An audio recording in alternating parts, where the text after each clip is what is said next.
General Bajwa ने कौम के साथ वो किया जो दुश्मन भी नहीं करे। इमरान खान की कड़ी तनकीद। इमरान खान का कहना है कि चोरों को पहला एनआरओ मुशर्रफ और दूसरा जनरल कमर जावेद बाजवा ने दिया। जनरल बाजवा ने पाकिस्तान के साथ वो किया जो कोई दुश्मन भी ना करे। मैं किसी सूरत ये नहीं चाहता फौज कमजोर हो जाए और हमारी आज़ादी चली जाए। फौज के इदारे का मजबूत होना पाकिस्तान के मफाद में है और ये तब होगा जब वो न्यूट्रल हो और वो मुदाखलत ना करे। कोई इदारा जजीरा नहीं है कि मुल्क नीचे जा रहा हो, वो जजीरा बच जाएगा, सारा मुल्क ही नीचे जाएगा। उन्होंने कहा कि जनरल बाजवा पर तनकीद का मतलब फौज पर तनकीद नहीं। जिस तरह हमारे साथ खुली दुश्मनी की गई, तारीख में कभी ऐसा नहीं देखा। अगर शफाफ इंतखाबात ना कराए गए तो इंतशार होगा।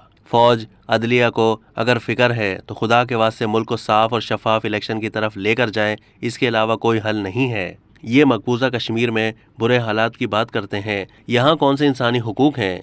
आला अदलिया इंसानी हुकूक की हिफाजत नहीं करेगी तो कौन करेगा? मेरा मुंह बंद करने के लिए कातिलाना हमला किया गया, लेकिन जब तक जिंदा हूँ आवाज़ उठाता रहूँगा। पहले परवेज़ मुशर्रफ और अब जनरल बाजवा की बदौलत इनकी स्लेट साफ हो गई।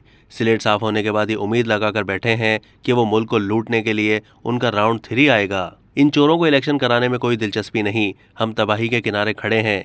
इन चोरों को एनआरओ 2 देकर पाक किया जा रहा है, अब जरदारी माफिया को भी माफ़ किया जाएगा।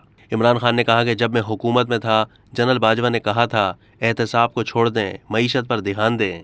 बाजवा ने फाइनेंशियल एक्शन टास्क फोर्स यानी एफएटीएफ के हवाले से कानून साजी के वक्त कहा कि ओपोजिशन को एनआरओ 2 दे दो। मुझे पता है किसने मुझ पर हमला करवाया है। अब तक के लिए इतना ही। मजीद मालूमात के लिए डेली जंग के यूट्यूब चैनल को सब्सक्राइब कीजिए।